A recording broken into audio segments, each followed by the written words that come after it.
જય યાદવ, જય માધવ, દેવું આહિર, સાંતલપુર. એટલે આજે હું વિડીયોના માધ્યમથી હું કોળી સમાજના આગેવાનોને સમજાવવા માંગુ છું. એમને એ કહેવા માંગુ છું કે તમે આજે ઉશ્કરવાની કોશિશ તમારી રાજનીતિ જે કરી છે ને, તો તમારા કોળીયાઓને સમજાવી દો, અમુક ખહુરિયાઓને, ગલુડિયાઓને, કે તમે અભદ્ર ટિપ્પણી ન કરો તો મહેરબાની કરીને સારું. નકા જેટલી આ રે અભદ્ર ટિપ્પણી કરશે, ખોટી અમને ફોન કરીને ગાળું આપે છે, મા બેન અમે ગાળું આપે છે, માથે ખોટી કોમેન્ટો કરે છે. આના મેન મુદ્દો એક હશે પિન્ટુ કોહલી અને બે મેન હીરા સોલંકી, પરસોત્તમ રામ અને એના આને કેવા આગેવાનો. એટલે આના મુદ્દા હીરાઈ હશે. એટલે તમે ઉડતા તીર નાની સમાજને હું કહું છું કે આના લારે ઉડતા તીર લેવાનું બંધ કરી નાખો અને ખોટી રીતે આવડોલે અમારી સમાજને ટાર્ગેટ કરી લડવાની કોશિશ ન કરાવો. અને જો લડવું હોય અને આ માર્ગ તમારે અપનાવવો હોય તો ખોટા જે સહારા લઈને બેઠા છો ને, અમુક ને જે ફેકાયદેમાંથી જે કરી રહ્યા ને, એ લુખાઓને પણ હું કહું છું, એ કોઈ પણ જ્ઞાતિના હોય, એમાં મને ખબર છે અમુક કોળી સમાજના નથી, ખોટા ફેક આઈડીમાં દે રહ્યા, એ કોઈ પણ સમાજના હોય એને કઈ ફેક આઈડીમાંથી ન કર. અને દેવું હોય ને લડવું હોય તો આના માથે મારું તને ચોદીને એક ફેરા ભેગો મર. અને મને મજબૂર ન કરતા કે મને ગાળું દેવી પડે ને ગાળીના વિડીયો ન બનાવવો પડે, મને કોમેન્ટમાં કે દેવું ભાઈ ગાળું ન મળવું પડે. આ ભરવાઓ મને એવી કોમેન્ટો કરે છે તો મને મજબૂર થઈ જાઉં છું કે ગાળું દેવા માટેની મા બેનને. અને હવે મેં નિયમ લીધો છે કે જેના ફોન આવશે એટલે મા બેન ગાળું દેવાની વિડીયો નહીં ચડાવવાનો, એ ફેમસ થવા કરે પણ એના વિડીયો નહીં ચડાવવાનો કોઈ પણ ભાઈઓને. એનો કોઈ પણ ગાળનું રેકોર્ડિંગ ચડાવવાનું, ગાળું દઈ અને કાયદેસર ગાળો વાળી હુડ બોલાવવાની, એની મા બેન મેળવાની નહીં. જે બોલતો એની જ મા બેન નહીં મેળવે, પછી કોઈ પણ જ્ઞાતિનો હોય.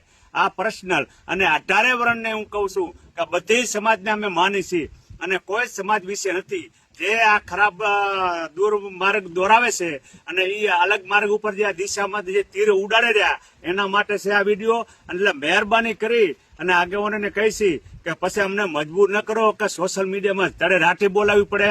અને હજી અમારા આગેવાનોને અમને ઓર્ડર નથી આવ્યા, અને જયારે ઓર્ડર આવશે ને ત્યારે તમને ઘરમાં પડીને મારશું. આ લુખાઓને કહે છે ઘરમાં પડીને મારશું. હજી અમને ઓર્ડર નથી મળતો કે જવા માટેનો. અમે એમ કહેશે કે તમે શાંતિ જાળવો, આપણે કાંઈ કરવું નથી. એટલે મહેરબાની કરી અને હીરા સોલંકીને પરસોત્તમ રામને કહી દીધી કે એક વિડીયો બનાવીને આ ભાઈને મૂકી દો અને આ ખહુરિયા હેઠે બેસી જાય. ને આ ખહુરિયાને ઘરે ખાવા ધાન નથી ઉલડે રહ્યા. અને પિન્ટુને ઘરે માલ્યોકાર ઓલું છે નહીં રેવા સાપડું. અને પાછો એમ કે છે કે જાહેરાતના હપ્તા 2 ગાડીના ચડી ગયા. હવે તારા ઘરમાં પતરા ચડાવવાના પૈસા નથી. તું શું કહે ખહુર? ભાડાની લુગડીની મંડ વ્હાઈટ પહેરીને હું ભાવનગર પોગી ગયો અને કોકની સીટ માંથી બેઠો. આવો ગાડી આવો, એમાં 50% ગાડી તો કોકની ભાડાની ગાડી છે. શું નવરું આવું દેખાવ કરતા હશો? શરમ વગર ના હોય, શરમ તો કરો જરાક. આ આયાર સહી વિચાર કરી લેજો. આયાર સહી અમારા કાનુડે એમ કીધું તું જયારે મહાભારત યુદ્ધ રચાયું ત્યારે કે અમે અદુવંશી છે એવો માયનોલાલ કોઈ એવો પેદા નથી છો કે આયરોને કોઈ સામુ ટક્કર લેવો. અને જયારે ચાઇનાને પાછું પાડ્યું હતું ત્યારે હો આયર હતા. અત્યારે ચાઇના વાળા એમ કહેશે કે આદુવંશી જો 36 કોટા આયર હત ને તો શું થાત તમારી હાલત.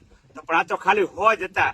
પણ એટલે હું તમને લાંબી આખો ઇતિહાસ મારે ભણાવવા નથી, પણ અમારો ઇતિહાસ જે તમે જોઈને હાલજો. એટલે મહેરબાની કરીને ખોટા ઇતિહાસને ઉશ્કાવવાની વાત ન કરતા. અમારે કોઈ ઉશ્કાવો નથી. અમારા બાપ દાદા જે કરી ગયા ચોપડામાં લખલ પડ્યું હોય, અમે એના વંશિત છે.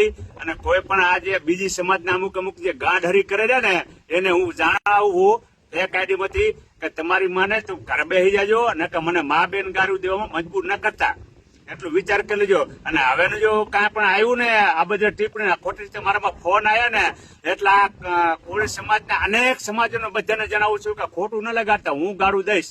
નકા આ લુખાઓને સમજાવી દેજો. જય માધવ, જય યાદવ. વિડીયો શેર કરજો ને કોમેન્ટ જરૂર કરજો.